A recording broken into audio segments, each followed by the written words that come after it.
Are you down with it? If you're in the mood, we can take it to the moon. Like a movie scene, table for two. No need to be fair, I want you instead. Assalamualaikum warahmatullahi wabarakatuh. Halo semua, perkenalkan nama aku Niken Wirahma dengan NIM 2323412 dari jurusan Perpustakaan dan Ilmu Informasi, Fakultas Bahasa dan Seni Universitas Negeri Padang. Di sini Niken akan menjelaskan apa saja sih kearifan lokal yang ada di tempat tinggal Niken, yaitu bungus kampung, dan apa saja sih bentuk-bentuknya. Langsung saja ya kita masuk pada videonya. Kearifan lokal Minangkabau yang ada di Bungus Kabau. Pengertian kearifan lokal. Kalau secara umum kearifan lokal itu kan kebudayaan yang tidak bisa dihilangkan dan diturunkan secara turun-temurun.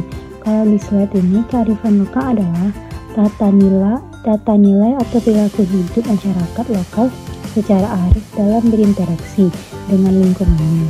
Ini melibatkan etika, norma, tindakan, dan tingkah laku yang membimbing masyarakat dalam kehidupan sehari-hari. Kearifan lokal juga merupakan identitas budaya suatu bangsa, memungkinkan mereka menyerap dan mengelola kebudayaan dari luar menjadi bagian dari karakter dan kemampuan mereka sendiri. Kita masuk kepada fungsi kearifan lokal. Yang pertama yaitu konservasi dan pelestarian sumber daya alam. Kearifan lokal membantu menjaga lingkungan dan sumber daya alam. Yang kedua yaitu pengembangan sumber daya manusia. Nilai lokal memperkaya pengetahuan dan keterampilan masyarakat. Yang ketiga yaitu pengembangan kebudayaan dan ilmu pengetahuan. Kearifan lokal berkontribusi pada keanekaragaman budaya. Yang keempat yaitu bentuk kepercayaan, sastra, dan tantangan. Kearifan lokal juga mencangkup nasihat dan keyakinan yang diteruskan secara turun-temurun. Yang kelima yaitu menjadi ciri-ciri utama sebuah masyarakat. Selanjutnya kita masuk kepada kearifan lokal yang ada di Bungus Kampung. Yang pertama yaitu Maminang, yang kedua makan bajamba, yang ketiga batagak tengging. Kita masuk yang pertama yaitu Maminang. Maminang merupakan istilah untuk menyebut prosesi lamaran dalam tradisi. Maminang sesuai dengan tuturan Minang yang menganut sistem matrilineal, maka proses lamaran justru dilakukan oleh pihak keluarga wanita kepada pria yang akan dipinang. Setelah lamaran diterima, maka dilanjutkan dengan bertukar tandu sebagai simbol pengikat perjanjian dan tidak dapat diputuskan secara sepihak. Pada saat meminang melibatkan orang tua, nenek mama, serta sepupu ataupun kerabat kedua belah pihak. Dalam meminang tersebut, dari pihak keluarga perempuan harus membawa langwai yang di dalamnya berisi sirih, pinang, gambi, sadah, tembakau, sugi, rokok, dan korek api. Selanjutnya, di daerah Bungus Kabung tersebut, tradisi melamar atau meminang berbeda dengan tradisi di daerah Padang lain. Pada saat meminang, keluarga dari perempuan membawa cerana, pisang 1.500 buah, dan kue bolu 200 hingga 500 kue yang diminta oleh pihak keluarga laki-laki. Biasanya di daerah lain di Padang, dari pihak keluarga perempuan membawa selamat, pinggang, ayam, dan agar-agar, tapi berbeda hanya dengan tradisi yang di daerah Bungus tersebut. Di daerah Bungus, pihak keluarga membawa pisang yaitu 1.500 buah dengan baskom besar atau napan. Selain itu, pisang di dalam baskom besar tersebut juga berisi dengan buah-buahan yang lain seperti nanas, semangka, jeruk, salak, apel, dan pir yang disusun dengan sedemikian rupa di dalamnya. Sedangkan pisang berjajar di luarnya menutup buah-buah dan pisang yang ada di dalam baskom tersebut. Diikat pakai sapu tangan besar. Kue bolu dari 200 hingga 500 kue tersebut dibawa dengan kantong plastik. Selanjutnya, pada saat pihak keluarga perempuan datang ke rumah sang pria, Keluarga perempuan disambut langsung diiringi ke rumah sang pria atau membawa pihak keluarga perempuan ke rumah sang pria. Pihak dari keluarga perempuan terdiri dari kakek atau nenek, ibu, ayah, nenek, mama, sumando, sama saudara lainnya. Pada saat pihak keluarga sampai ke rumah disambut oleh pihak keluarga pria. Saat masuk ke dalam rumah, pria langsung acara pembukaan dengan bertata tertib oleh mama dan ibu keluarga pria. Pada saat lamaran juga dilakukan batuka tanda seperti cincin atau yang lain. Batuka tanda dimaksud adalah memperkuatkan tanda ikatan masing-masing. Ini gambaran saat acara meminang berlangsung. Dan ini gambaran apa saja yang dibawa sang perempuan ke pihak laki-laki. Dan acara sudah berlangsung petata petitih oleh nenek mama.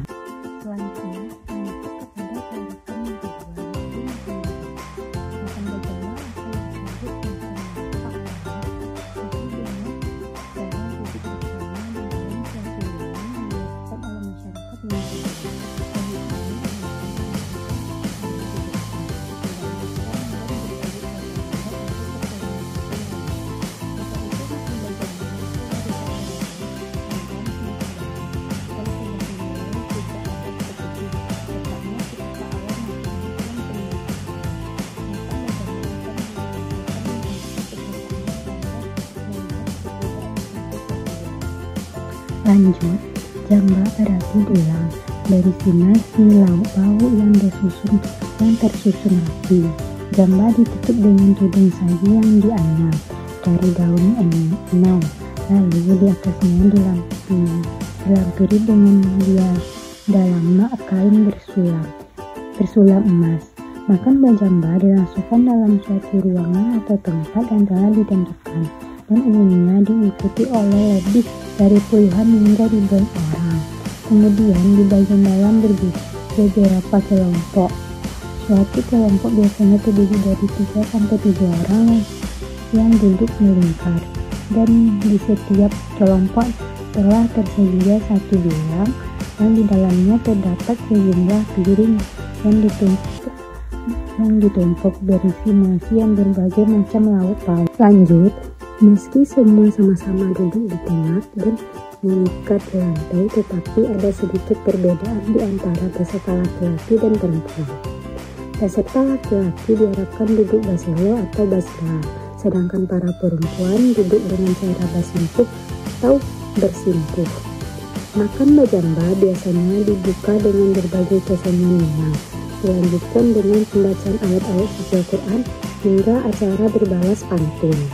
Ini gambaran satu tentang bajamba.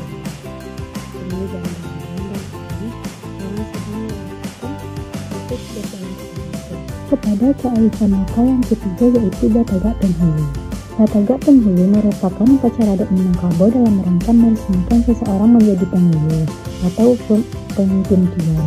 Dalam hal ini, pengangkatan atau peresmian penghulu tidak dapat dilakukan oleh keluarga yang bersangkutan saja. Peresmian harus berpedoman kepada petata peliti adat, mangke rajo, sakato alam, mangke penghulu, sakato kaum.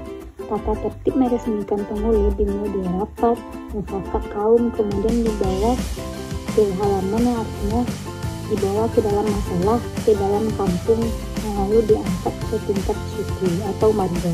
Akhirnya dibawa dalam kerapatan adat Nagari ke kantorkan yang berhak memasangkan data penghulu. Tutup kepala besar penghulu yang baru diangkat ialah pucuk adat. Selanjutnya, pengangkatan penghulu dapat juga dilakukan dengan cara pedoman induk bakayaran mati batungkek mati. Artinya, jika seseorang penghulu sudah tidak mampu lagi menjalankan tugasnya, mungkin karena kesibukan lain, mungkin karena kesehatan tidak mengizinkan, mungkin karena bekerja di rantau atau sebagainya, maka dialah boleh menyerahkan jabatannya kepada calon penggantinya. Biasanya calon pengganti itu ialah kemenakannya, putra saudara perempuannya yang sudah dewasa. Secara umum, Batagak Penghulu bukanlah agenda rutin yang dilakukan. Ia memiliki waktu tertentu, melainkan bersifat kondisional yang fleksibel sesuai dengan kebutuhan atau situasi masyarakat yang dinamis, sehingga upacara Batagak Penghulu hanya akan dilaksanakan apabila seseorang pengurus adat sudah layak untuk mengganti. Dan ini gambaran acara Batak Gak Penghulu. Dan ini acara untuk pengangkatan penghulu ya teman-teman. Baiklah, sekian video dari saya. Maaf kalau ada kata saya yang salah.